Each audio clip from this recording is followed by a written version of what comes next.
to be about you and your input in the races. What we're going to do is if you take your ballot out and turn it to the back side, definitely for those who are registered Democratic, and I believe also for those who are of other parties or affiliations, what you're looking for is the District Attorney Multnomah County race with Mike Schmidt and Ethan Knight. We're going to start there, and then we're going to just kind of work our way down the ballot with a focus on the local races, as Albert mentioned. Is everybody there? Can you repeat again, please? Sure. Where on the back page? District Attorney, Multnomah County. Okay. It should be just above the big word county. At least on mine it is. Each ballot's going to be a little bit different. And the two candidates in this race are Mike Schmidt and Ethan Knight. It's the top of the page, second column in. Oh, yes, thank you. Thanks. That was Steve, right? Nonpartisan state offices, it says above that. Do you know what page it's in the voters pamphlet? I do not, and I'm not Everybody going to be does. able to toggle to that. But if someone wants to chime in, please feel free to do so. There is a table of contents on the very last page, page It's 78. page 78. You can look It's up the all last the page. names in alphabetical order. That's the info on the next to last page, right there by the table of contents. Right. So while people are looking that up, does anybody have any perspective or opinion on the two candidates in this race? It's a very competitive race, even though district attorney typically isn't. It's actually the first competitive race in probably 20, 30 years for this seat. I've got some input that I could add. This is Avi. I have never met Mike Schmidt, but I am the chair of the Alliance for Safer Communities, which is an LGBTQ civil rights group that advises Portland Police and other municipal agencies.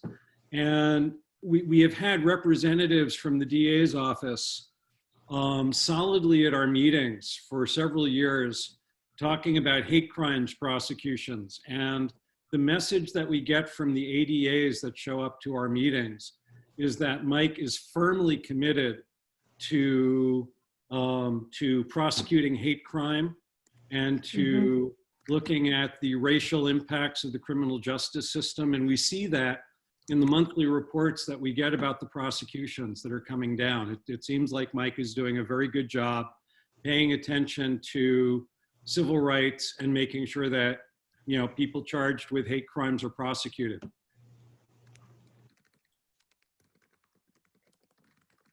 Thanks for that input. Does anybody else want to chime in? I want to second that recommendation. I don't know much about Mike Schmidt, but a friend of a friend is a civil rights lawyer and also suggested Mike Schmidt. And I just want to say, I always look at who is endorsing him, and he's got a very huge amount of people who are endorsing him, and it represents different groups. And so, you know, uh-oh, I got bumped out. Eva, you're fine. Really? I can't see you guys anymore. I got bumped out. We Can can you still see me? you. Yeah. Okay, I'm back. Okay, that's all I wanted to say. Thank you. Well, On and I that like note- that he's endorsed by Kate Brown, and I think the district attorney being endorsed by the governor so that they're working together is a good idea. It seems like Ethan Knight has good credentials, and it looks like he probably do a good job. But I'm just from my sense from looking at this, because I don't know either one of them, would be for Mike Schmidt. Yeah, the Willamette Week did a pretty interesting little commentary about it, and they are backing Mike Schmidt. And yeah, so it seems like we don't have a lot to say about this one. Shall we just take our moment to fill in who we're going to vote for and move on, Robin? Yeah, unless Kat has something else to chime in. Yeah, I just wanted to point out, you know, speaking about endorsements and like trying to read through the lines, you know, it's like, I feel like Mike Schmidt is more on the like side of the people, and Ethan Knight is more on the side of prosecution. And you can kind of see that he's endorsed by the Police Association and the Prosecution Association. And the languages that he uses is successfully prosecuted anti-government extremists, which doesn't have to mean that he's like radically anything, but it's just his focus is in a different direction. So people can kind of maybe make their calling on which way they lean based on just what they says right in their description. Yeah, I don't know about the rest of you. I noticed that I pay a lot of attention to who the endorsements are by and what that says about the person. Okay, so let's move on to the next race. I do want to kind of keep the pace going. At the same time, I definitely want to have the opportunity for people to be able to have their voices heard. If I ever do try to move on and you really have a burning need to speak up, please do signal that to me. What I'm going to do next is just a brief overview of Multnomah County Commissioner offices. Those are going to be different depending upon what district you're on. All of them are non-competitive. Most of the races we're going to be discussing today are competitive. These are not, regardless of which district you're in. So if you're on the west side, Sharon Murin is the incumbent. If you're in outer Southeast Portland, which is District 3, Jessica Vega Peterson is the incumbent. And then if you're far out, east side, I believe is where her district is, for Lori Stegman, District 4. So because those aren't competitive, I'm inclined to move on unless anybody has a strong perspective that they want to share about any of those Multnomah County Commissioner races.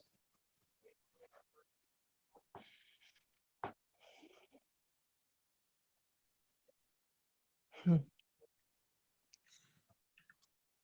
I just say real quickly about Jessica Vega Peterson that, yeah, I've just really enjoyed working with her so far. So I'm excited to have her back as Multnomah County Commissioner.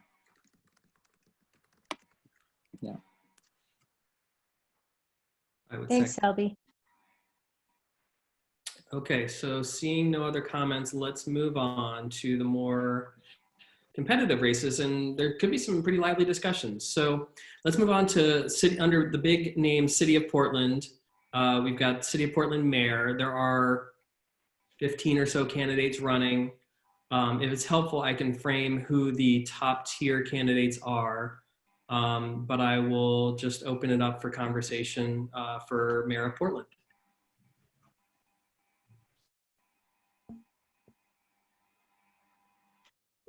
Yeah, Robin, could you do that? Could you talk about your perception about who the top tier candidates are? Sure, absolutely. So Ted Wheeler is the incumbent mayor. He was former Secretary of the Treasurer and former Multnomah County Chair before getting elected 4 years ago.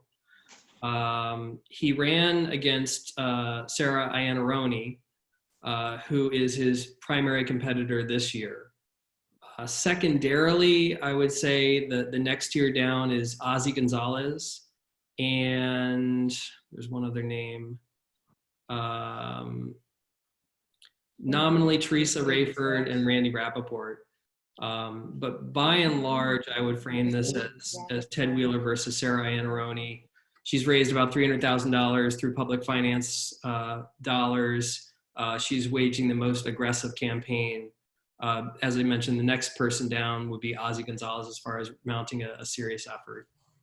But I would definitely characterize it as a competitive race, and we'll hear the conversation today, but the popularity of the incumbent is questioned in some circles. Yeah, we just watched the City Club piece of the four candidates, Teresa being the fourth one. And, you know, Ted did make a good point. There isn't a single mayor that served more than 4 years this century. So there's something to be said for repairing the damage he did, learning from his mistakes, and taking advantage of some of the people that he's made relationships with. So Sarah certainly was aggressive during the talk on the City Club. So, you know, she's a good runner-up anyway. Ozzy Gonzalez also spoke, and he's super personable. I liked him a lot, you know, in terms of liking a person. I think he was my favorite of the four. And Teresa, but I don't know necessarily in terms of his being that position, you know, just personality wise. Teresa Rayford just was really super quiet and low key.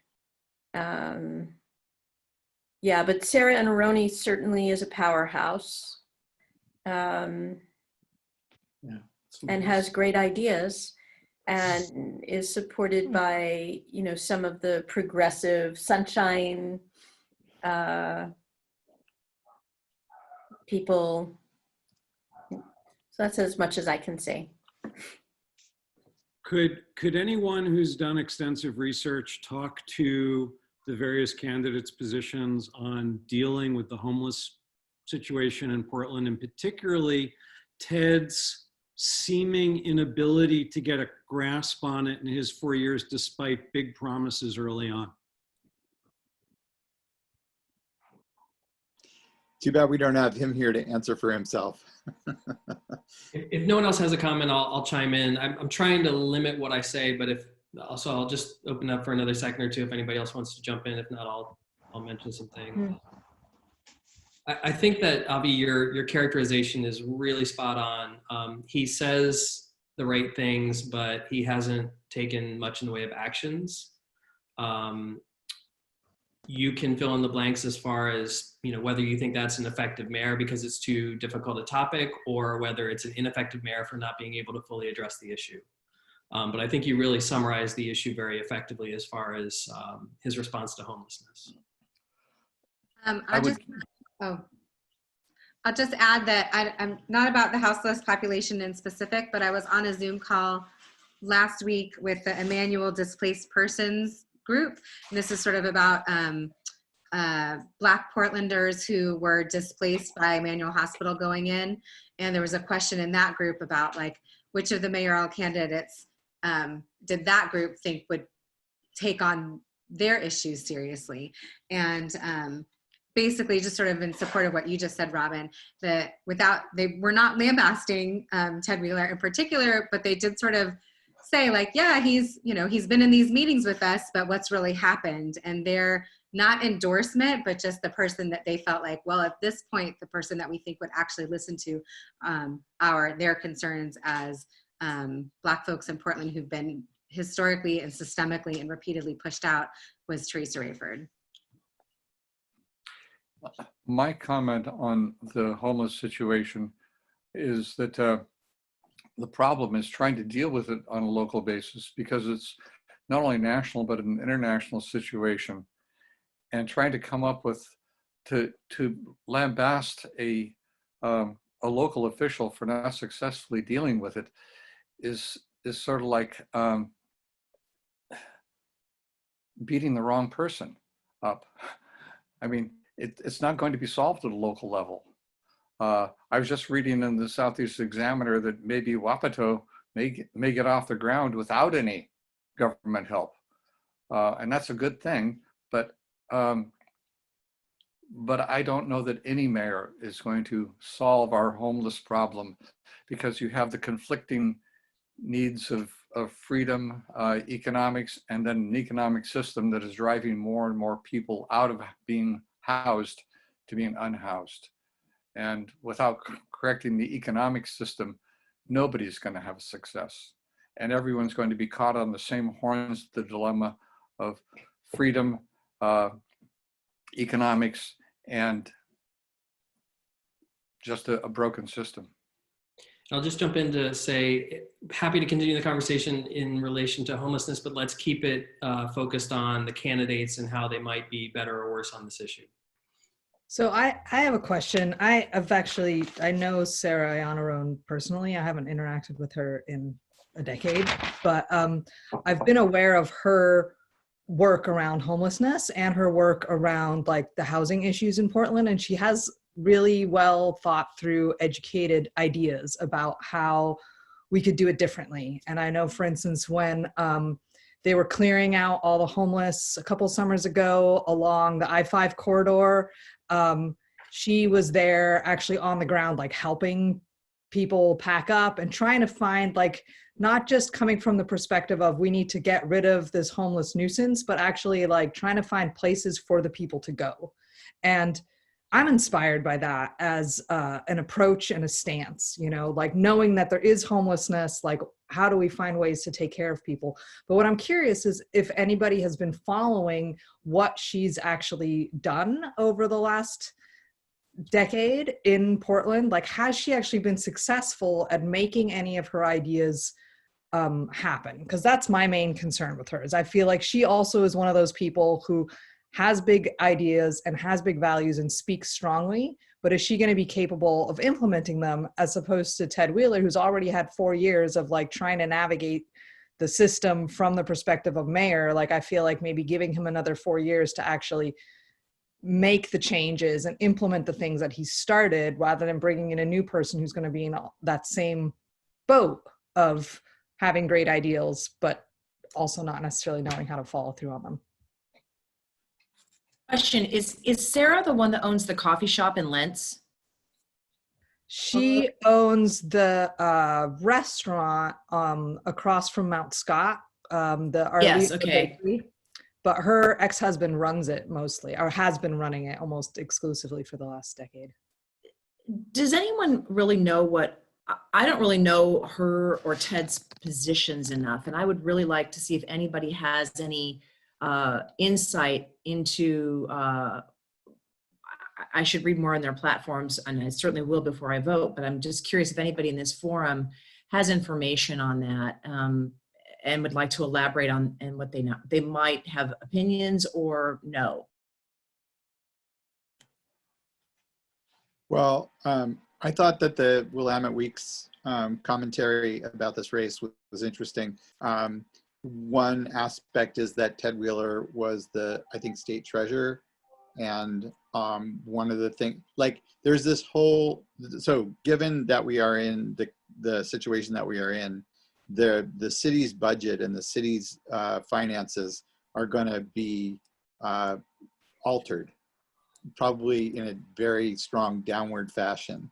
And they were proposing that somebody who has more financial background and more ability to understand budgets would be better suited for that role right now, given that is a major part of what city council does, is allocate money and figure out what to do with the money that they have. So I did read that. That's a strength of his, and not necessarily a strength of Sarah's that we know of.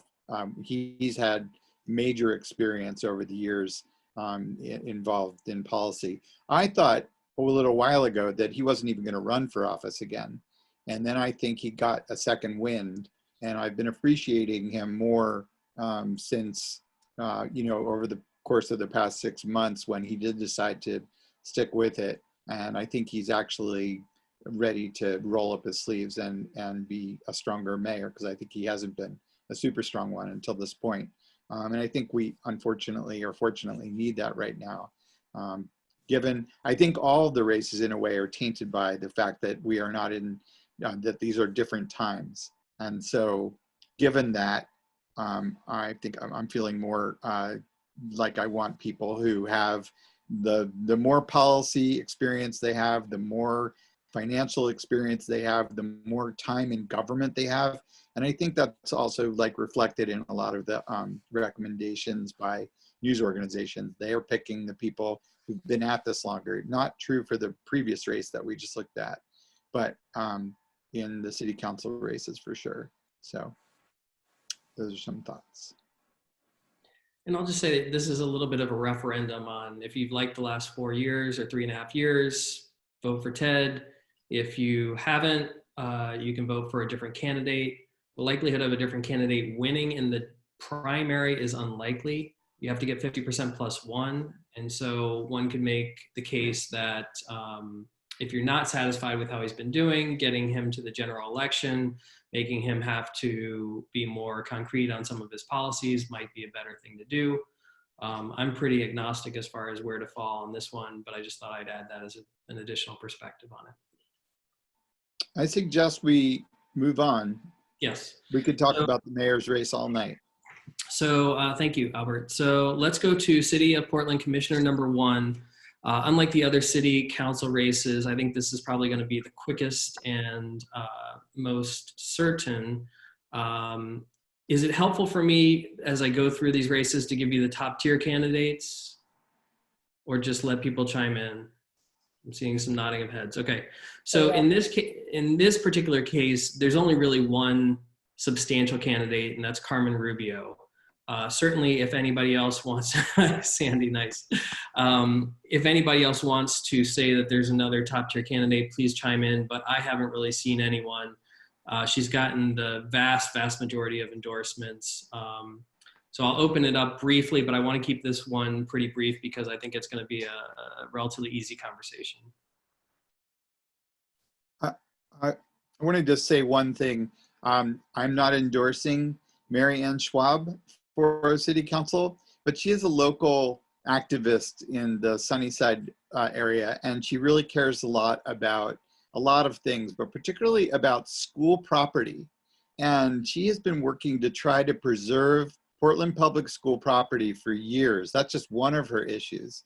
So though I don't think she stands much of a chance of winning this race, I just think it's fascinating to see one of my fellow activists stand up and run for city council and just give it a shot. So I've been on the phone with her a little bit and encouraging her and counseling her. And it just warms my heart that she decided to give this a try. So I wanted to mention her.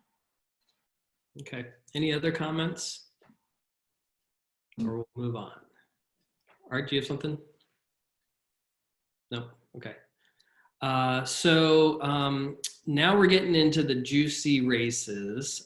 City of Portland Commissioner position number 2. So this is a 2-year term, 2.5-year term, filling the remaining term for Nick Fish, who unfortunately passed away.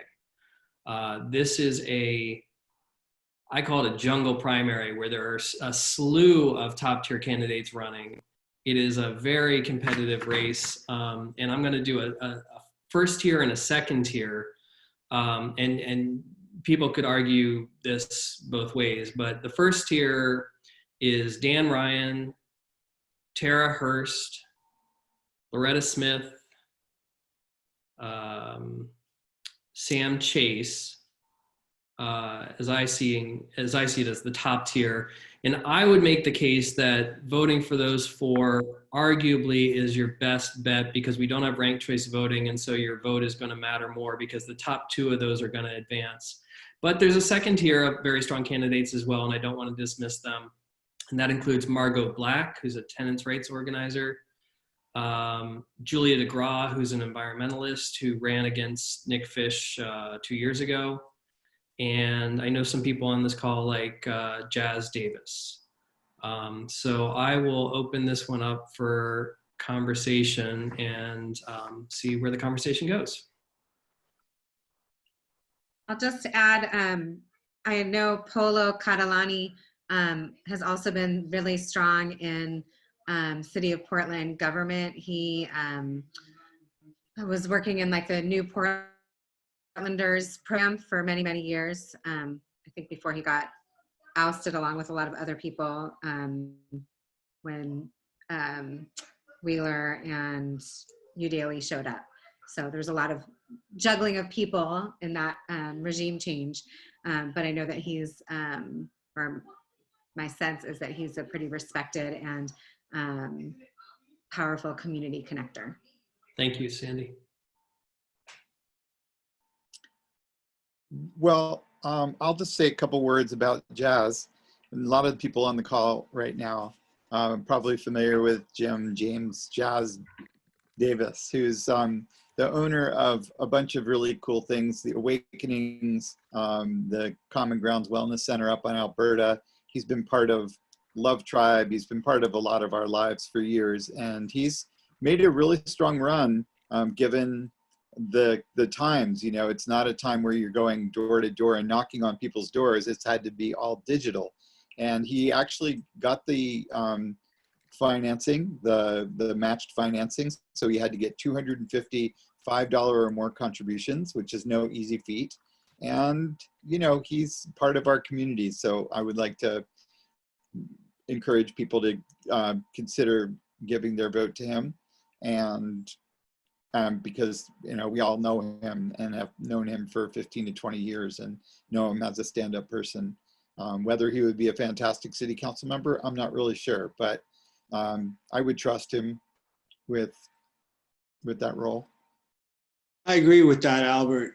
You know, it's I've had to hire a lot of people to work for me, and I never thought it was super important that the person had a lot of skill in the job I wanted them to have. I wanted to make sure that they cared about people, because by the time they got to me, if they didn't care about people, I couldn't teach them that. And Jazz, I know, cares about people a lot. And so I think he could do a good job, and I've actually been donating. I'm one of the people who've been donating to his campaign. So I think I'm going to vote for him. Great. Yeah. And one thing about running for city council also, or running for any office, is even if you don't make it in this jungle primary, as Robin called it, it's a chance for a candidate to give the whole process a try. So Jazz may or may not succeed in this particular race, but this will give him so much experience that if he wants to run again for this office or some other office, you know, he may decide to do it again. And a lot of times candidates run and lose their first time or two or three or four until they finally make their way to office, public office. So I don't think, you know, even if Jazz doesn't win, that we'll see the last of him. So does anybody want to jump in on any other candidates who are running in this race or talk about them, or is it helpful for me to give the attributes about some of them? Well, I just wanted to just say one more thing about Jazz, was he's in favor of a public bank, and nobody else is talking about that. And that's a super important thing that would shift a lot of what's happening economically in the city if we had a public bank. I thought I saw one other candidate mentioning a public bank, and then the other person, and I feel like I knew him from a long time ago, was Jeff Lang. Does anybody have any Jeff information on dropped out? He endorsed Julia, if that's useful for you, but okay. He is known to me as well, but he's out of the race. He's still on the ballot, dropped out too late to be removed. Okay.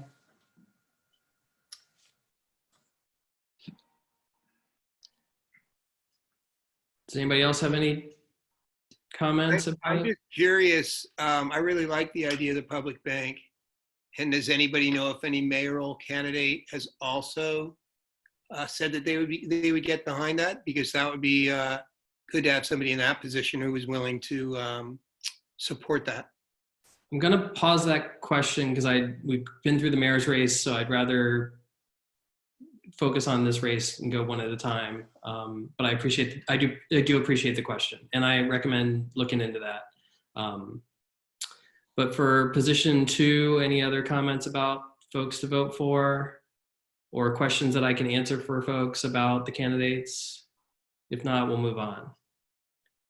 Could you just quickly do the top 4 again? Who those were? I didn't catch it the first time. Yeah, so the top 4, and I'm basing it on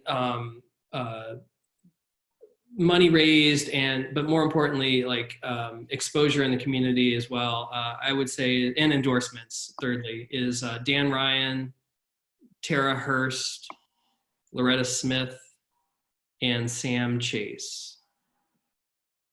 And I'm not trying to dismiss anybody. It's just, I feel relatively safe in saying that those are the top 4 candidates that have a strong shot of being able to be in the top 2. Nobody's going to get above 50% of the vote, so there will be a runoff. And that's why I'm framing it that way. That makes sense. Thank you. Yeah, you're welcome. Okay, we'll move on to City of Portland, the last race for City Council, position 4. I will say that the top 3 candidates here are Mingus Mapps, Chloe Eudaly, who's the incumbent, and Sam Adams, the former mayor of Portland. What is this position? This is City of Portland Commissioner position 4. Should be just below okay. the race that we just discussed. I'm trying to go in order of the ballot. I'd like to say that Mingus Maps is a very compelling name. It's very interesting.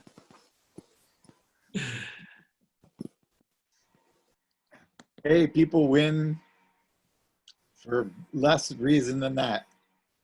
I don't know anything about him, but the signs look great on the street. So I was at a virtual meeting with him, and I was thoroughly impressed. He's extremely articulate. He's very experienced. He has been around government for a long time, so it's not like someone coming in who would be learning how to do things. He has a good sense of that. I loved his values. And I have to admit that one of the things that he did talk about is he actually has worked for Chloe Eudaly. And that's one of the reasons he's running, because he found that difficult. But I think he can hit the ground running, and that's important in this time. Someone with great ideas is wonderful. Someone who can hit the ground running and has great ideas is good. And so I was quite impressed with him. Art, are you talking about Mingus? Yes. Thank you. Yes. Don, do you want to jump in? Did you say Mish? I'm sorry, it froze for a I second. thought you raised your hand, so I apologize. I did, yeah. I looked at I watched the Willamette Week interview with the top 4 candidates. I was kind of curious about Mingus Mapps too. He seemed like really genial and very kind. But I didn't get a lot of information from him. And I feel like tagging along what you're saying, somebody can hit the ground running. I feel pretty strongly about Sam Adams. I think he's a guy with a lot of ideas, including one of the things I thought was pretty compelling was looking at the homeless issue and seeing where is city-owned land that can be used for and repurposed for sites. What about, like up there, like one of the things he mentioned was a parking lot near the MAP station near Gateway. He has pivoted, like so many of us, on the COVID, focusing on COVID. And I really feel like we've got somebody in Sam who has a lot of ideas and can hit the ground running and is highly experienced. So I'm pretty strong on Sam myself. Anybody else want to jump in? Well, I've got kind of an open question. So both Sam and Chloe have been on the city council previously, and both of them came to their relative jobs with a lot of progressive credentials, and both of them ran into problems. And I know that Sam's issue, that he had this thing with this intern and it was a mess. But there were other issues with Sam, as I recall, about just ability to work with him. And I forget what the specifics were. And I am under the impression that Chloe, who came from a very strong progressive background on housing, has also ruffled a lot of feathers. Is there anyone who can talk to what the specific problems have been in both of their times on the city council? I could speak to one of the issues that Chloe is running into or has run into. That is, there's a number of people who have been feeling for a long time that the city, the neighborhood associations are overdue for kind of an overhaul. partly it was to figure out how to bring in other voices that weren't neighborhood associations, but other kinds of interest groups, like my group that works on leaving the leaves and getting rid of leaf blowers. And how do we involve different kinds of groups that aren't necessarily place-based? And I think her heart was probably in the right place. She had some ideas that she wanted to move forward, but the way that she and her staff did it really angered the neighborhood associations, which are a pretty well organized group of leaders and activists in our city. And it's, I think, indicative, unfortunately, of somebody who's new to City Hall and the way things work. Like, you know, I think many of us would probably agree that it is, the way things work is not necessarily a great thing, but there's this concept of retail politics that keeps coming up in the language of endorsements and things, and her understanding of the way things work ran right into head first into a very well organized, or at least an easily angered group of people. And so that, you know, there were texts that were that came to light through Freedom of Information Act requests that talked about neighborhood organizations being NIMBY, and, you know, some of it may have been accurate, but anyway, it's become a very contentious example of maybe her not unprofessionalism, but maybe a little bit, but maybe also just newness to the scene and unseasonedness. Now, you know, some people are hoping that she'll get a second term because her heart's in the right place and she's doing some good work. And then there's other people who are like, especially given the different times that we're in, wouldn't it be better to have somebody like Sam, who's had 20 years of experience in politics and in City Hall? But anyway, that's one answer to your question. And then someone else could maybe speak to Sam's challenges, but that's one for Chloe. Yeah, I'll also add about Chloe. I mean, I've experienced her in a variety of different forums, and I've also, you know, read a lot of media reports. She's written nasty, nasty letters to her colleagues. She's yelled at her colleagues. Her temperament is really not someone who should be an elected official. I would characterize her as a progressive version of Donald Trump. She bullies people. She beats up on people. She changes the narrative. If people are testifying at City Hall and are saying fact, she will say that's not fact if it doesn't fall into her narrative and what she wants. You know, she really just does not have the temperament to be an elected official. She might be a good activist, but she has not performed, in my opinion, admirably on the council. And time again, she's had an opportunity to be strident, but do it in a respectful way, and she's chosen a different path. So I'll just add that for what it's worth.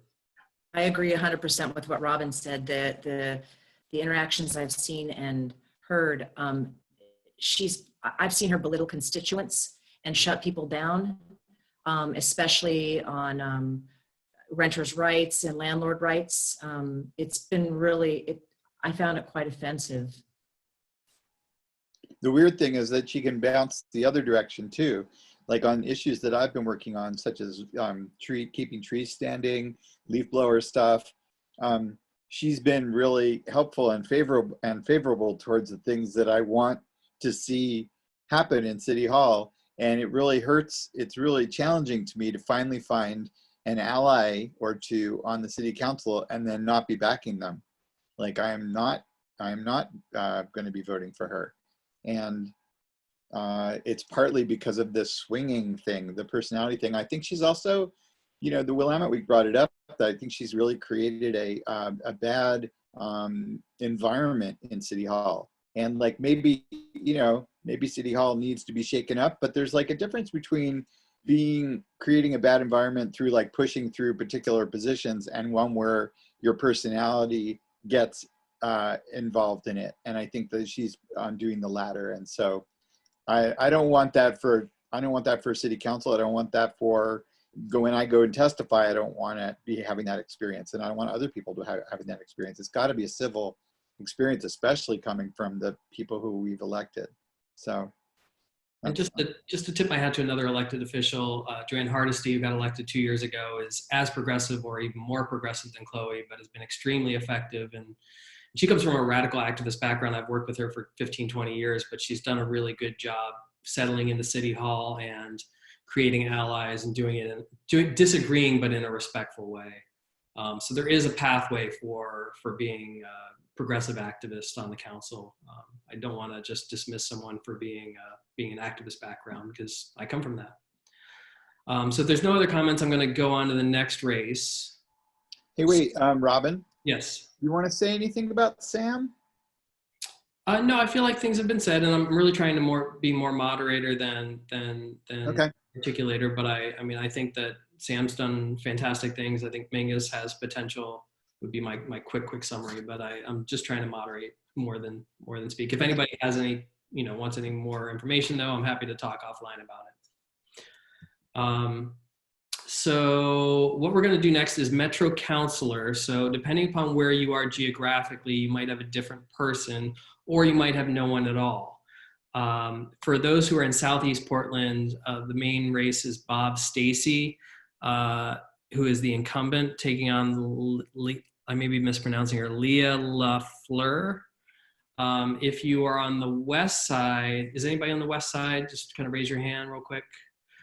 You have a very competitive race that I'll talk about in a minute, Avi, or we could talk offline. But let me just quickly say, to stick with District 6, Bob Stacy has been in there for, this will be his third term. He comes from an environmentalist background. He's been quite effective. In terms of characterizing top tier candidates and not top tier candidates, he's the only top tier candidate in the race. But I don't want to dismiss the other candidate who's in here. If someone wants to comment on her, I'm more just trying to frame things for those who are not familiar with either candidate. Hey, Robin. Yes. Just as a point of clarification, I'm looking at my ballot, and I am in Southwest around Multnomah Village, and I've got a voting block for District 6, which is Bob Stacy and Leah LaFleur. So they must be over here on the west side. I didn't realize that it extended into that district. For the most part, the west side is the other competitive Metro race, but I guess a little bit of it must. Maybe inner west side. Yeah, that is possible. That is very possible. So thanks for the clarification. I know Leah LaFleur personally, and she's been very active in Bernie PDX and is a progressive Bernie person that chairs the CD3 committee for the Multnomah County Democratic Party. And as effective chair of that committee, I think it's likely that Bob Stacy is more qualified, but I do really appreciate working with Leah LaFleur on the CD3 committee. Thank you, Kyle. Appreciate that.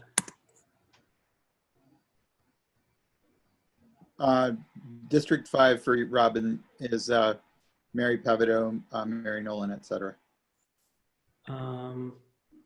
Yes, got it. Thank you. Chris Smith. Okay. Any other thoughts on Bob Stacy versus Ms. LaFleur? Wasn't Bob Stacy in politics a long time ago? Because that name sounds very familiar to me when I lived in Southeast Portland. I don't remember. Yeah. He's been a two-term incumbent. He was with Friends of 1,000 Friends of Oregon. 1,000 Friends of Oregon. Thank you. 1,000 Friends of Oregon for a long, long time before being able to get elected to Metro. Yeah. Okay, so I'll just briefly mention for those of you who have friends that are living on the west side, District 5 is a extremely competitive race. I do not expect anybody to get to the 50% threshold, so it'll probably be a runoff. The main candidates are Mary Pivido, who's an environmentalist who works for Neighbors for Clean Air and leads that group. Mary Nolan, who's, I think it's safe to say on the Democratic spectrum, she's center-right. who's a former state legislator. She also ran against Amanda Fritz and lost about 2 terms ago. And then Chris Smith, who's a transportation activist. I'm forgetting the guy's name. There's a gentleman, Cameron Whitten. Cameron Whitten, who is a gay rights activist who's running. I don't have this in front of me, so I'm doing this off the top of my head. And then there's another woman who's in the race. If anybody wants to comment, we can. I know nobody's got their ballot with them, but if folks want to talk about that for a minute, we can, because it's an important race and it's definitely a very competitive one. I know I'm in that district, and just doing a quick glance, I was kind of intrigued by Cameron and Mary. Mary Pivoto or Mary Nolan? Mary Nolan. Okay. Is Mary Pivoto, was she part of the Bullseye Glass thing? Yeah. Yes. She spearheaded an effort to curtail, to get regulations on Bullseye Glass and to get more air monitoring, and then lobbied the state legislature for some rules around that. Yehuda, do you have any thoughts on this? Nope. Oh, well, I do. Oh, Joni does. But with, just reading both people, Cameron Whitten and Mary Nolan, to me seem to have the most endorsements of, the Quality endorsements. quality endorsements. I gotta jump in about Cameron. I'm a white person talking to mostly white people, it looks to me, and a lot of white people really love Cameron. And a lot of Black people in public will say they really like Cameron because Black people aren't going to go against another Black person in public. Not that never happens, but it is a thing. And from what I understand, a lot of folks in Cameron's community don't really like Cameron. And I think that matters too. You mean in the gay community? Well, actually, both gay and African Black. American community. Yeah, because like at the Q Center, when I think he's still the executive director there, or if he isn't, he was recently. Staff recently unionized because they weren't feeling and like their leadership had their back. Not that unions are a problem or bad, but it wasn't a good endorsement for Cameron that they wanted to unionize. Also, if you look at the endorsements that he has, they're some of them are, I don't know, for me, I look at the endorsements for those and they feel more self-serving in a way. Endorsements are self-serving, but I look at like former Mayor Sam Adams, for example, is an endorsement. Cameron also, in his role of executive director, just gave Sam an award with the Q Center. Like there's sort of like, it feels like this political alliance, it's politics. And I think that there's something to read into that. I'd like to put in a plug for Mary Pavito, and she has been in charge of an organization called Neighbors for Clean Air for last 5 years or so, and I've worked with her closely. As some of you know, I've been involved in a group called Quiet Clean PDX.org, and we are working on getting rid of gas-powered leaf blowers in Portland and beyond. And Mary has been spearheading and championing clean air issues for last 5 years, a bunch in the Northwest. And then also in the last legislative session, she and her organization were able to pass a clean diesel bill that it's amazing that it's gotten through, but it had to do with making sure that the trucks that are rolling up and down I-5 and that are owned by Oregonians are newer versions and so are less polluting. So she's done more to clean the air in this state maybe than any other human that I know of. And she has a really good reputation in the state. And maybe Metro is not going to end up being her place. There may be somewhere else for her, but I think she's really savvy. She's really smart. She's very clear, and she's an environmentalist, which I think is more of that on our Metro Council and all throughout our elected officials would be something I would welcome. And she's not a career politician. So this is something new for her. So I'm really glad that she ran a race. I don't feel, I didn't really see all that much evidence of her running, but obviously she is running. And I would ask that you consider backing her and supporting her. And if not in this race, learn about Neighbors for Clean Air, because the Portland's air is terrible. And she's been one of the people that recognized that years ago and has been fighting a really good fight to try to clean it up and having some success. So we should all just be really thankful for her work, if nothing else. Thanks, Albert. And this is Thank one you, Albert. where I'll mention briefly, the big thing for me is to vote for anybody but Mary Nolan. I find her to be more conservative than the district based on her history at the state legislature. I personally am supporting Mary Pivoto, but I think that anybody but Mary Nolan would be a benefit to the Metro Council and a benefit to the district. So I'll just chime in to say that. If there's nothing else, I'm going to move on to the ballot measures, and that'll be the last major segment for those. I don't know how folks are doing on time, but the ballot measures will be the last major thing we'll do. And then there's some minor races that if folks want to stick around, we can continue on. Okay, hearing nothing else. So let's go to under city measure in big text. I'm just going to look at it and read it. So it says renew motor vehicle fuel tax for street repair, maintenance, and safety. The question is, shall Portland renew a 4-year 10 cents per gallon fuel tax for maintenance? This is an existing fee or tax that is asking for renewal. If anybody has any comments about that.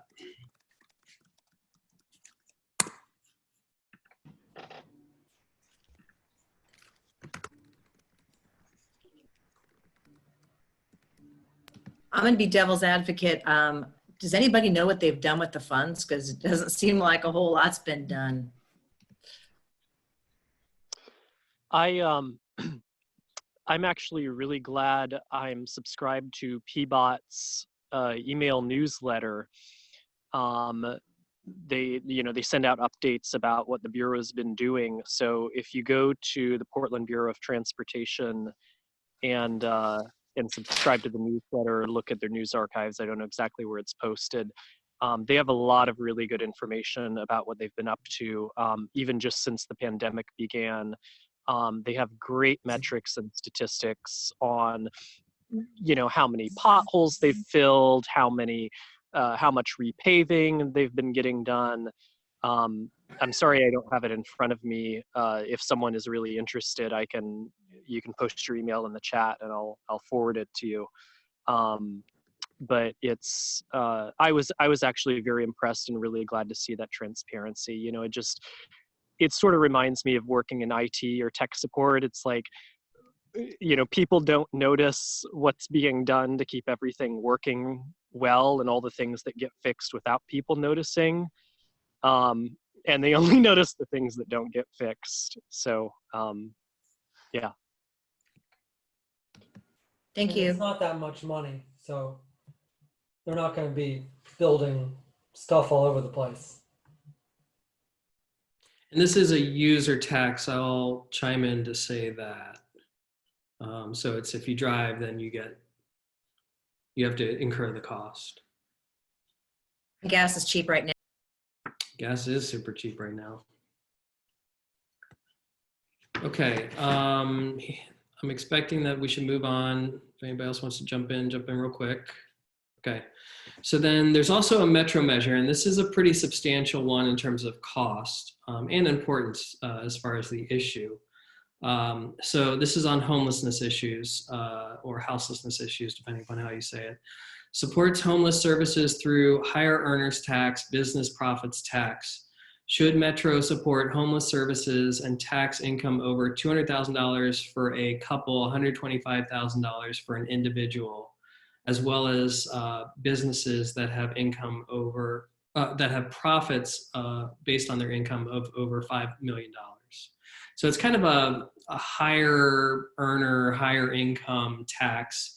It's not taxing everybody, and it's designed to increase housing for homeless individuals.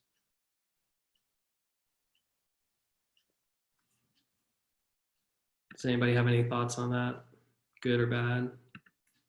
Well, I've got a thought, and it's kind of unrelated to the issue, but dovetailing off of what Albert was saying, we are all in for some hard times in terms of funding that is available for local and state government. I mean, it's coming. We know it's coming. And particularly in Oregon, which is absolutely dependent on sales taxes because we've never been able to deal with the idea of having an income tax. So as much as I support the concept, I'm wondering if now is the right time for a major tax initiative when even everybody is going to be hurting, and to what extent, you know, especially businesses, and the idea that even a business with 5 million in income, there are going to be lots of businesses with millions of dollars in income that are going to be struggling. So is this the kind of thing that we want to do right now, rather than say a year or 2 years from now? That's my thought. Avi, I want to just read to you what the Willamette Week said in the first couple of first paragraph of what they write about this measure. Homeless services tax, yes. A tax on the rich to help the poor, that's an easy sell. It's the fine print that makes us queasy. There isn't any. Willamette Weeks takes seriously our mission of watchdogging the public dime, and the backers of this measure have said, in essence, trust us. The regional government Metro is proposing this tax at the urging of nonprofits that aid the most desperate Oregonians, the boards of the 3 big metro area counties, and downtown business leaders. Anyway, it goes on from here. I think they're a huge supporter of this, and I am too. In terms of like, let's wait a couple of years, it takes for Metro to have pushed this forward, and for us to be having a chance to vote on this right now, is actually many people having pushed a very big boulder up a very steep hill. And they're not gonna, hopefully this will just pass easily, and we will be happy that it did. My only thought about this, and this isn't really a like, let's not do it, but is that this has some very similar setup to the clean energy Portland bill that was just passed. And I've been tracking it from the like implementation end, because I've been looking at, oh, can I get a job somewhere in there? And so I've been talking to a lot of different people who are involved in it from different angles. And it's very challenging to actually implement it. And this thing is going to have like 20 people who are going on a council who are going to decide how this money gets spent. And it's actually, in terms of the businesses, it's taxing a very similar group of businesses. And a lot of the businesses that should have been taxed for the Clean Energy Fund have found loopholes to get out of paying the tax. So I'm not saying we shouldn't go ahead and do this. In fact, I probably will vote yes for it myself, because I think it's a great idea. Tax the rich, pay for the needs of the community. But at the same time, it's probably going to take a couple of years before anything actually happens. And it's going to be very much it's got just a very similar, right? There's nonprofits who are trying to do work that'll make a difference in the city, asking for money, but how they're actually going to get the money and all of that is going to be like a whole new invention, how the pieces of it are done. And it's going to be managed by, a group of people who will be elected or appointed to do that, and who probably have never done such a thing before. So it's just an interesting thing to watch. Like, how do these things what actually happens once we pass something like this? Yeah, I think I'll chime in to say it's important for us and every voter to be able to try to monitor these things as they get implemented. It actually reminds me more of the recent affordable housing measure, where it was a great concept, but the implementation of it has caused the housing per unit to be extremely high. And this one was drafted extremely quickly and doesn't have a lot of details as far as how things will be spent. And I personally think it's a great concept on the front end, but I question how it's going to be implemented on the back end. And that's something where us as voters are going to need to keep attention to it to make sure that it's not just money going in a piggy bank and being spent willy-nilly, but instead is being spent effectively. And I think that speaks to some of the comments that Kat was saying. So. I have some of the same reservations or questions as the three of you. Reading the different arguments, most of the groups I'm in alignment with are a yes vote. But I also read some of these other ones, and I think COVID has really changed things economically. And I think about a restaurant that might have had $5 million in revenue being taxed at a time when they have such a slim profit margin. I think of the debacle of Wapato. So my heart wants to say yes, but I'm not quite sure on this. So the reservations you guys are expressing are kind of interest to me, and I'm wondering if anybody else has thoughts here, because I really am kind of torn on this issue. I don't know. I think it's a well-designed measure. It's a very small piece of income above a very high level from a lot of people. Almost none of them would notice this. It's 1% of their earnings above a very high threshold. None of their core income is touched. Portlanders and Metro, Portland passed $250 million housing measure in 2016, spent it all, and have built a lot of units. Metro passed the housing bond 2 years ago, 900 million, I think. And so this is a great, I think, kind of a cap to that, where you'll have a little bit more coordination. Like you said, the decision-making might be more robust, or if not too robust, but I just don't see the drawback. It's well designed, a small piece from many people. None of them will be injured by this. It's 1% of their profits or income above a very high level. So most won't notice it. I think people will notice it. I mean, if you make, 150,000 and you're having to pay 1,500 in additional taxes, that's. No, it's only of your income above 125.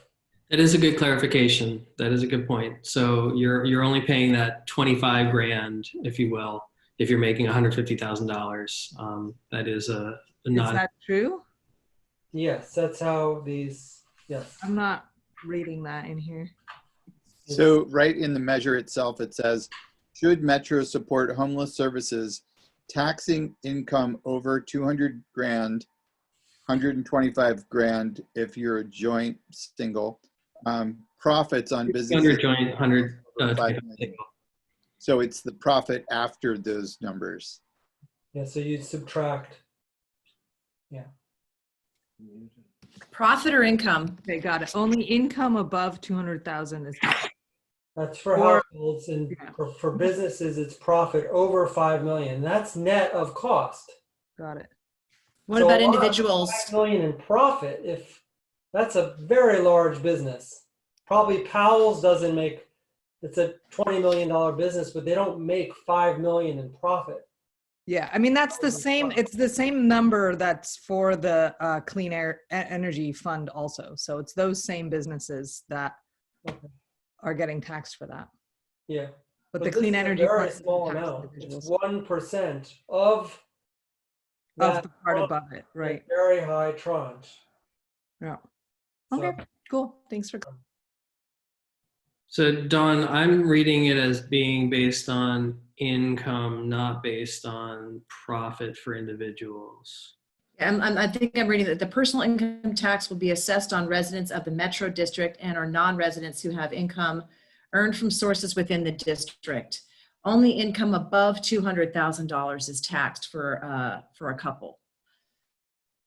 Is this gross income or taxable income? Well, that's the conversation you and I had a while back, and it is appearing to me, and I'm not an authority on this one. I apologize, but I believe based on what I'm reading, it seems like it's just based on income, not profit, or net profit, if you will, of for Income to the individuals, household. whereas it is for businesses. It looks like it's different. It looks like, so, okay, so the question, should Metro support homeless services tax income over 200,000, 125 joint single profit, comma, profits on businesses with income over 10,000. So if you make $125,000 as an individual, you will be taxed. But let's see, services funded by a marginal income tax of 1% on households with income over. So does it say 1% of that? It's still I mean, kind of looking at the League of Women Voters and looking at the Willamette Week, I'm not seeing it based on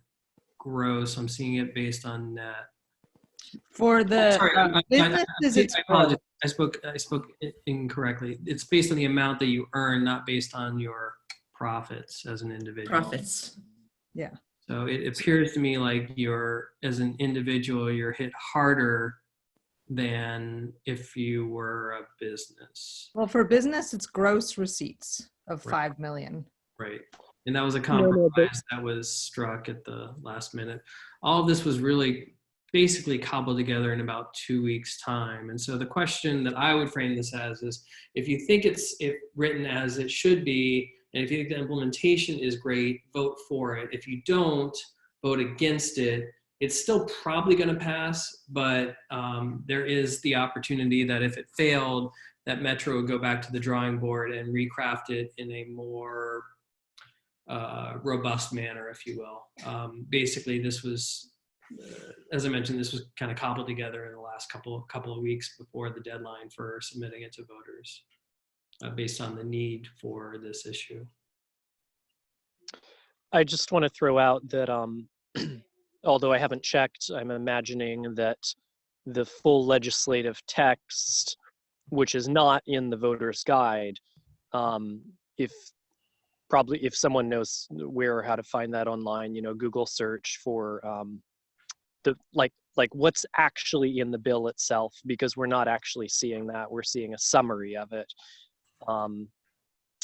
So there's that. And then just the other point is that my reading of it was the gross receipts was to determine which businesses are and aren't eligible, analogous to how much income an individual or couple makes, what is and is not eligible.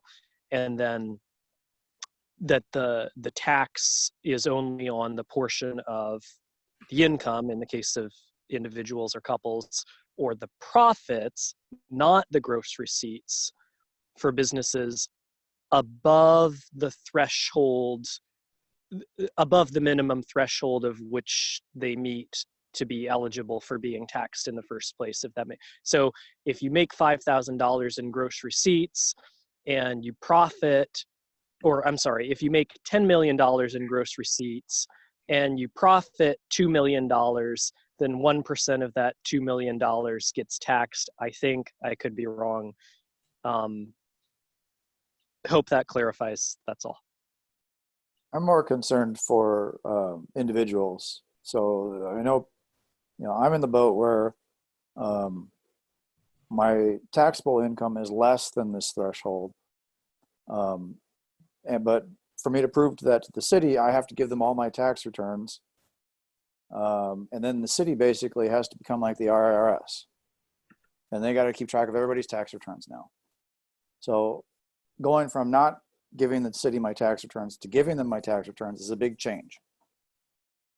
And I don't think this is well thought out at all to make that significant a change in our lives.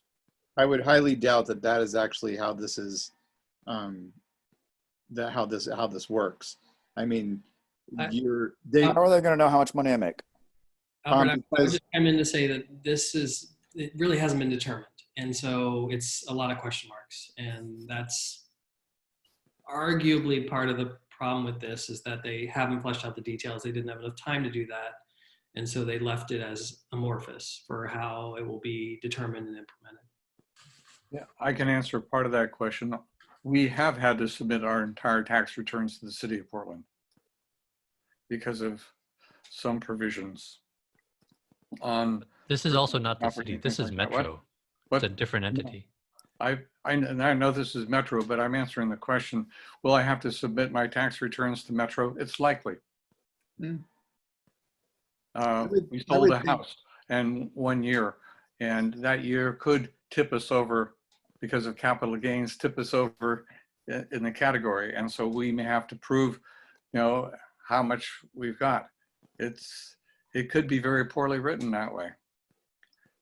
But I still probably vote for it. Be handled through the state. You're submitting your taxes to the state of Oregon for all Oregon residents, and I think they would just handle it that way. They don't. That's what I'm telling you. They don't. The city of Portland required me to submit my entire tax return to the city of Portland. They didn't ask the state of Oregon for the copy. They wanted their own copy. Cool. So we can get jobs as Metro tax assessors. Yeah. I mean, most likely it will go through the city's taxation office. They currently deal with Multnomah County taxes that you're paying for. You're actually sending it to the city of Portland and they're administering it. But these are good questions and there's no answers at this point in time. Will it be fleshed out? Of course, if this is passed, it will be fleshed out. But there's a lot of question marks about this as far as implementation. I think the biggest thing is, do you support the concept of taxing bigger businesses and bigger income earners to have a pool of money go towards homeless services? And if so, you should support it. And if you're worried about the implementation of it or the details about it or the method of taxation, then you might be more inclined to vote against it. And so that we don't go on and on all night about this, I think I'll kind of wrap it up by trying to summarize it that way. This is why I wanted to have this virtual voting party, is to have these kinds of conversations and to be informed by other people's voices and to learn about different perspectives as we all figure out, who's the best person to vote for or whether to support a ballot measure. So I really appreciate all the comments tonight. Without going into anything about for or against, I would just like to say that the thoughtful comments on this issue, I think, are really, really important in a gathering like this, because it's one thing to hear a bunch of Republicans talk about how they don't like taxes, because, it's like it's always the same old arguments, which is it's a philosophical idea that they want to keep their money and that people who didn't earn it shouldn't have it. But to hear in a room full of progressives, people have some serious reservations about the way something might be implemented.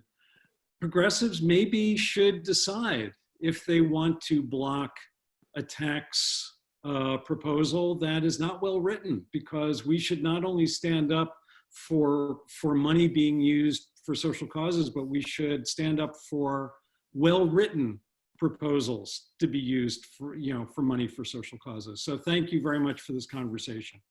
You're welcome. Okay, so at this point, what I want to do is I want to pause here for a minute, as some folks may not be able to vote for the rest of the conversation. I also recognize the time is going a little bit longer than we were expecting. So if you have a nonpartisan ballot, we're probably not going to be talking about much more. And if you need to go, we totally understand. If you want to continue to listen to inform yourself or to be able to talk articulately with other people who have ballots, please, by all means, stick around. But what we're going to do now is talk about races that have a Democratic primary.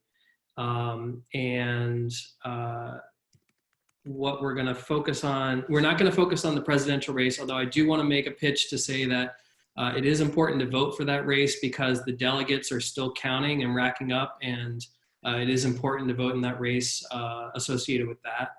But we are going to focus on Secretary of State, which is a very competitive race, very briefly on the other state offices of State Treasurer and Attorney General, and then briefly talk about judicial races as well. So if you need to go, we totally understand. If you want to stick around, we're going to do that. Probably should take about, 15, 20 minutes at the most. Any questions before I give a little bit more of a framing of things? Okay. So if your ballot says nonpartisan at the top, you won't be able to vote on any of these statewide or state legislative races. This is because Oregon is not a top 2 state where the top 2 candidates advance, nor an open primary state, so they restrict access. But for those who do have a Democratic Party ballot, I want to talk about the Secretary of State's office. All three candidates are what I would characterize as top tier candidates. Mark Haas, Shamia Fagan, and Jamie McLeod Skinner. If anybody needs feedback about them, I'm happy to do that. I do want to comment to say that this race does have two other major candidates in the general election, and I think that for me at least, factors into who I might choose. There's going to be a very strong Republican candidate, and then there's also going to be a very strong Republican turned independent. It's an individual who has been the Deputy Secretary of State, who was running in the Republican primary, saw that they were going to lose, now are running as an independent. And the last thing I'm going to comment on is whomever is Secretary of State has a significant say in terms of redistricting. So that's, and is second in line of succession for the governor, being the governor of our state. So I just want to frame things that way, and then open up the floor.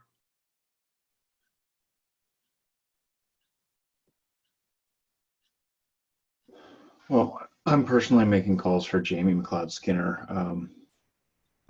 You know, as Robin mentioned, we cannot afford to lose this race to a Republican again and risk a Republican in the Secretary of State seat during redistricting.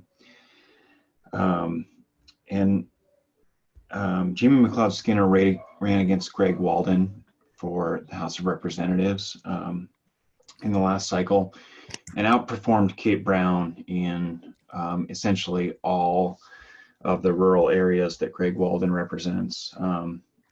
Really demonstrating, you know, since she's from Southern Oregon, that she can bridge the urban-rural divide that we're up against in our state. And not only does she have our progressive values, she's not taking any corporate money, but she can actually win this general election in November. Thanks for that comment, Kyle. I'm going to second what Kyle said. I'm voting. I've already filled in Jamie for this for pretty much the same reasons. I was really impressed when she ran against Greg Walden last time. I did contribute to that campaign. I haven't contributed to this campaign, but I think I second everything you said.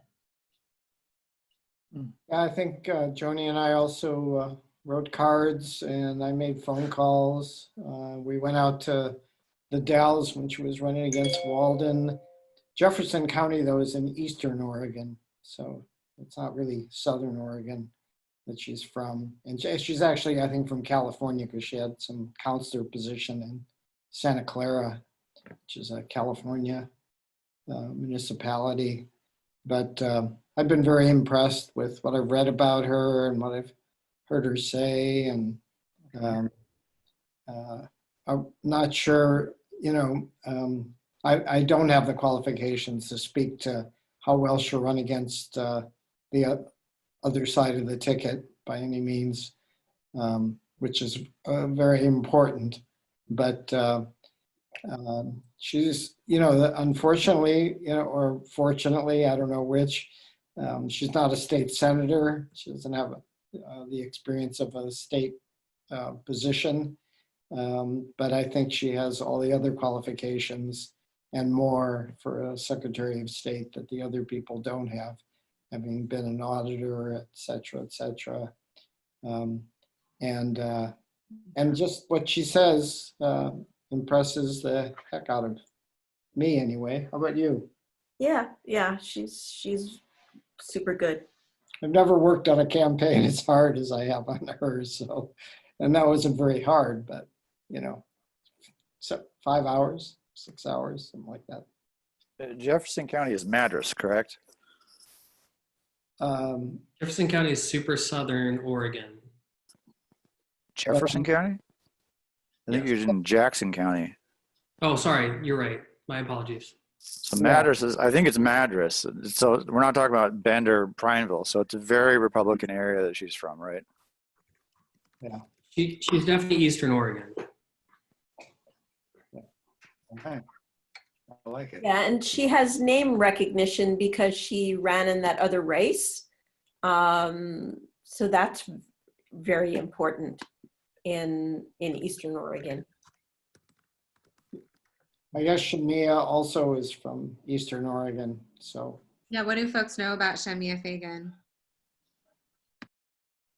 I don't think she's from Eastern Oregon. I think she's from Eastern Portland. Maybe born in Eastern Oregon. She currently serves as a state senator in Eastern Portland. Oh, okay. She's great. I mean, I think she's got a really bright future. And if Jamie wasn't running, I'd be supporting Shamia. She's very personable. Mhm. You know, we heard her speak. Yeah. I'll comment to say I can't say enough good things about her. She's super progressive. She speaks her mind. She was willing to vote against Peter Courtney for state Senate president, which took some guts. She's endorsed Mark Gamba, who's running for Congress against conservative incumbent Kurt Schrader. I can't say enough good things about her. However, and it pains me to say this, I don't think she's the best person to go into the general election. I just think she stacks up the worst of the three candidates. And this is a race where I like all three candidates a lot. But she's super progressive. She's an incumbent state senator. She'll remain a state senator if she loses this race. She's got a lot of labor support. That's her backing in particular. But I could say great things about all three candidates. They're a fantastic group of people. I have a question. Is how do we? I've been gone for a while. I just came back to Oregon after 25 years away, but I've been curious as why do we have these Republican state secretaries? Why does this keep happening? Well, I would suggest, at least in Washington and Oregon, that they run moderates. 4 years ago, the Democrats selected the progressive over the centrist, and that individual was both out of touch with the overall electorate, but also ran a really poor campaign. So that contributed to that. In Washington State, our neighbor, they've continually run moderate Republicans, and they've run very good campaigns. And so that's why that's been the case there. And I'm just kind of broadening that conversation outside of Oregon briefly. But I will definitely say that the person the Republicans are putting up is a little bit more to the right than the centrist, but centrist enough that they will have a broad base of support. And it will definitely be the most competitive statewide race that we face in Oregon in 2020. Who are Okay, you so saying let's- you thought had the biggest chance against the Republicans? Sorry, say that again? Did you start by saying you felt like one of the candidates had a better chance at winning against the Republicans than the other ones? I would make the case that Mark Hass probably has the best chance against the Republicans. I would certainly say that Jamie is the second best from a strategic standpoint, and I'm only looking at it from a strategic standpoint, and that would be because she's super progressive, but she has a base in Eastern Oregon that can peel off maybe as many votes as Mark. Mark is definitely a liberal, but in the more center of the spectrum. He's also a bit of a someone who will go against the grain, someone who will go against the Democratic Party, someone who will go against the labor movement to get what he thinks is best for the state. And I think that's going to play well in swing districts. I'm not so concerned about Eastern Oregon. I'm more concerned about Central Oregon, Southern Oregon, which I see as more swing, a little bit on the coast. I think from a strategic standpoint, again, as much as she's my preferred person in the race, Shamia would be my least favorite from a strategic standpoint. But I don't have a clear cut, like this one individual is gonna be the best, but I think Mark would probably have the easiest route. Jamie would have the second easiest route. Shamia would have the third easiest route. Not that any of them couldn't win statewide, but it's going to be an important and very competitive race. How does anyone have any input on how each of the three candidates, how well they tend to work with people they disagree with or who disagree with them? either within the party or across the aisle. My perception is that they all will work well in that regard. Mark Haas is, I mean, he's definitely a true blue Democrat, but he has done some bipartisan bills when he was a state. I mean, he currently is. I believe he currently is a state legislator. He's been a state legislator, and then he took a break, and then he came back. Shamia has done a good job building bridges, although she's a true blue progressive. And Jamie hasn't had an elected office to be able to state that, but I perceive that she will do well reaching across the aisle. But again, she's very progressive and has those values. I don't think that's a bad thing. But Mark is objectively, and I'm really trying to be objective as a moderator here. Objectively, I think he probably would reach across the aisle the best. But I don't think that's important. I think that they're all close enough that I wouldn't say one strongly, beats out the others. I think it's more, who do you think is best in line with your values?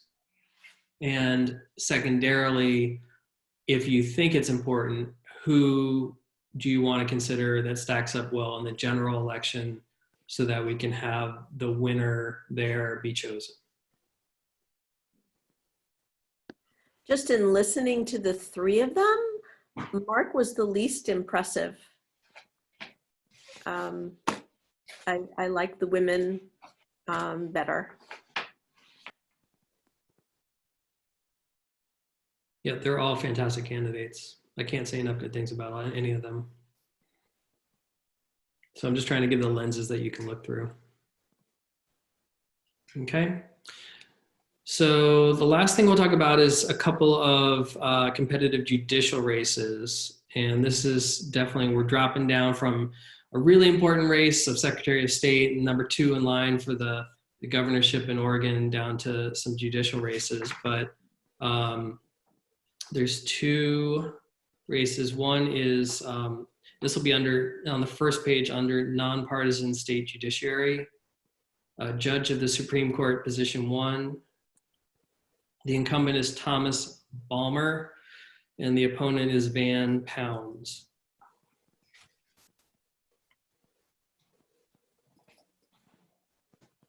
Mahesh, I don't know if you have any thoughts on this one. Yeah, I don't know much about these races, although I do have a friend in the civic attorney, that camp, and they got together and put together a list of endorsements for the judiciaries. I put that file on the chat window here. I sent it at 7:57 p.m. So I can't say that I'm endorsing any one of these, but I trust my friend of a friend to shared this with me. If you want to feel like you want to do any write-ins, those are some good candidates, I would say then. I mean, write-in candidates always have a tough time actually winning. I don't think that's the point of write-ins. It's probably more to send a message to the incumbents that are there. In particular for the, you were talking about position 1. The only thing I have to say is next door to the Circuit Court 4th District, position 12, that was the only judge that they didn't write in. I want to get to that in a minute. You'll get that later? Okay, so I'll stop here. Yeah. Oh, I asked a good friend of ours who's a retired attorney. I always turn to him for these judicial races. Supreme Court position 1, that's one we're talking about right That's now? what we're talking about, correct? Balmer versus Pounds. Okay, Tom Palmer is a moderate member of a quite liberal court. Van Pounds had an undistinguished career as an administrator for the Oregon Department of Consumer and Business Services. I can't imagine voting for him. So he's on the Tom Balmer side, and he's got stuff about each one, so. And my summary was pretty much exactly what Yehuda said. So that was a good way of putting it. So if there aren't any other comments, I will leave it as that. as a good summary from you. Two other races that are competitive, and I'm skipping over the ones where there's no one running, where it's unopposed. And for those, as Mahesh mentions, if you want to send a message, you can write in a candidate.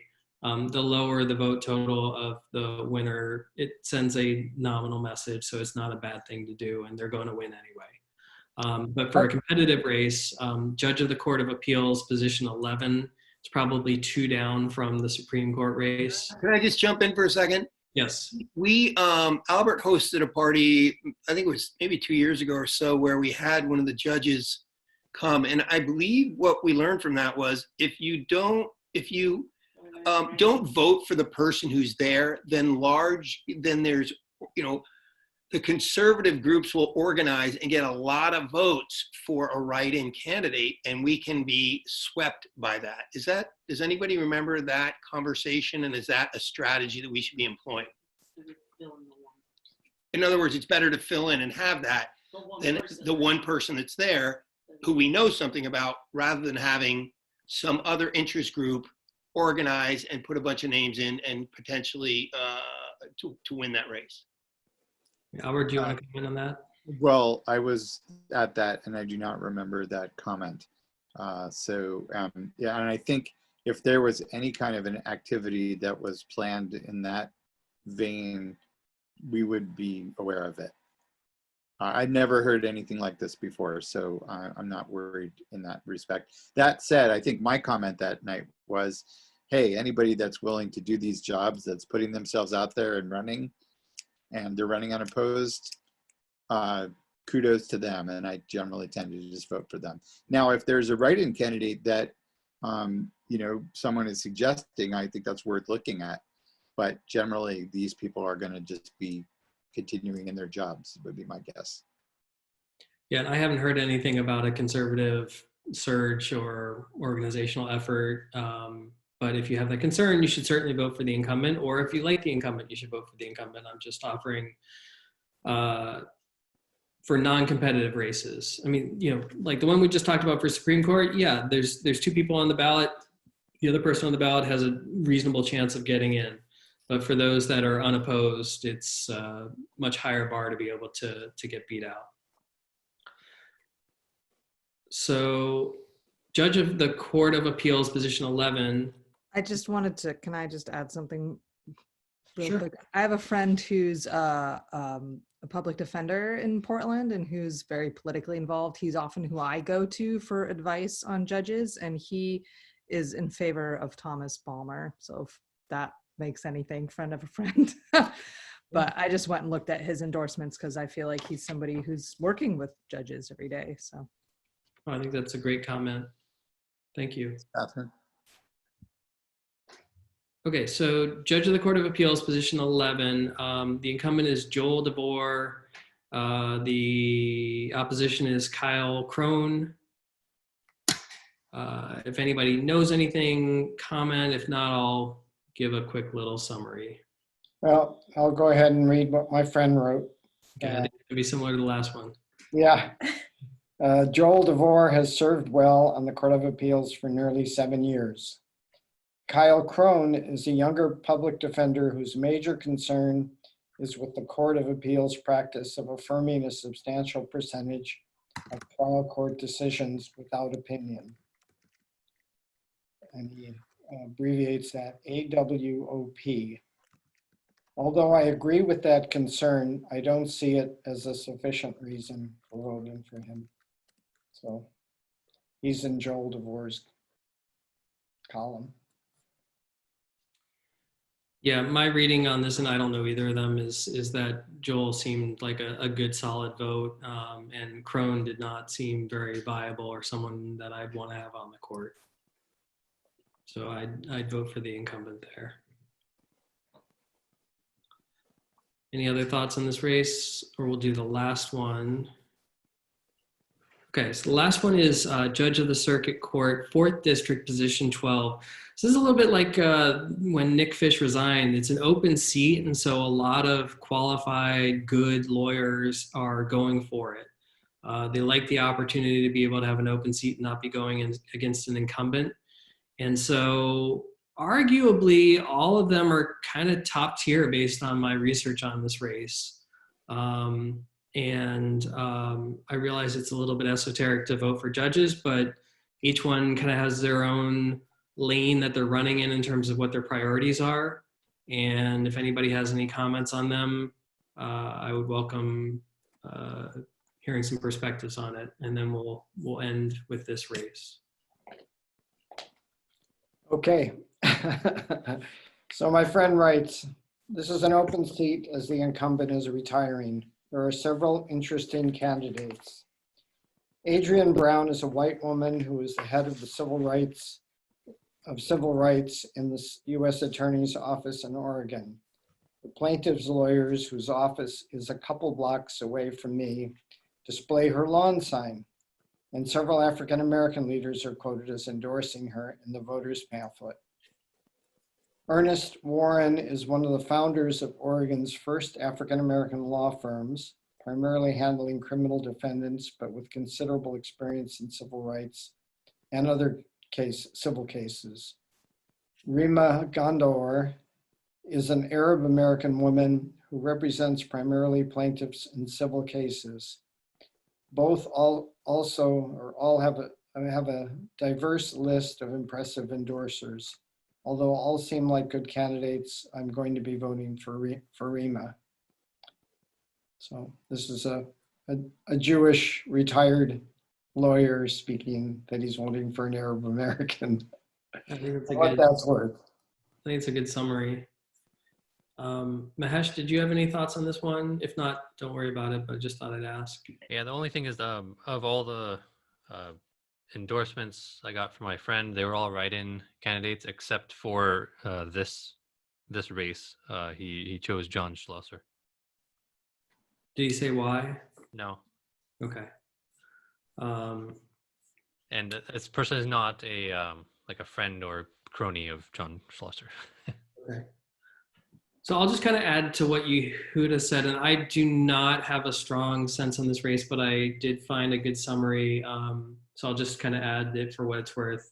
Adrienne Brown, former assistant, has served as an assistant U.S. attorney for the past 13 years, focused on civil rights, comes from the U.S. Air Force and worked on I think the acronym is JAG there. But it seems like civil rights and police reform issues are their major item of interest. Ernest Warren, he works for a very progressive law firm that I'm familiar with, Warren and Sugarman, has been a managing partner there on criminal defense for 30 years, lives and has lived in North and Northeast Portland and wants to work on underrepresented communities is kind of the summary that I took away from what I read about him. Rima, civil attorney working on personal injury issues. As mentioned, she's Persian by heritage. I'm sorry, I'm just looking at some notes while I talk. Is supportive of minority and LGBTQ and Muslim communities. And kind of just sees her quote being different as being an attribute for being on the bench is kind of the summary that I took away from her.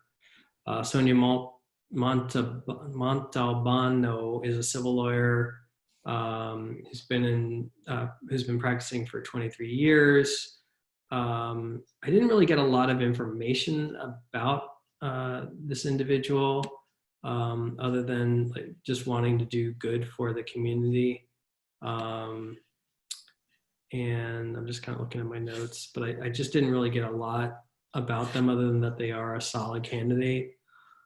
John Schlosser, criminal defense attorney for the past decade. He serves on the board of Pueblo Unido, which is a local organization working on deportation issues. And then kind of wants to address marginalized communities and be a voice for them, especially the African-American community is what I took away from a summary about him. So if that's useful, I share that for what it's worth. Pat, did you have a comment from your friend in that position? He endorsed Sonia Montalbano. He doesn't say why. Okay. And interestingly enough, he also endorsed Kyle Crone when we were back there with Joel DeVore. Oh, interesting. Yeah. So maybe he knows something about these people that wasn't obvious in their like public statement. I might have missed it, but did anyone say anything about Monica Herranz? No. Monica who? Monica Herranz, the other judge, the Oh, last one. sorry. I did not get a summary about her, and that's why I didn't Okay. pick her up. And of Okay. everybody that I did some research on, she was the one that I didn't find information about. So I apologize for leaving her out. But if anybody has comment, please feel free. Okay, thanks. Yeah, I'd say of the list, that was the least viable was my perception, but unlike many of the races tonight, I don't have a strong sense on this one. Did we discuss the state representatives, or is that because we're in too many different districts we didn't get there? So if anybody wants to stick around, I'm happy to talk about the state representative races. We are going to have a multitude of different options depending upon where we are geographically. Southeast Portland has the most competitive races this year. So I guess I'll just at this point pause and say thank you for everybody who's come. Thank you for all the comments. It's been really wonderful. If anybody needs to drop off, great, totally understand it. But let's keep going and deal with the state legislative races for those who are interested. My inclination is to start with Southeast Portland again because it's the most competitive, and then briefly touching on Northeast Portland, North Portland, which have a couple of both legislative and Senate races. And then if needed, based on geography, we can talk about, whatever race your district is. Yeah, I think we'll drop off because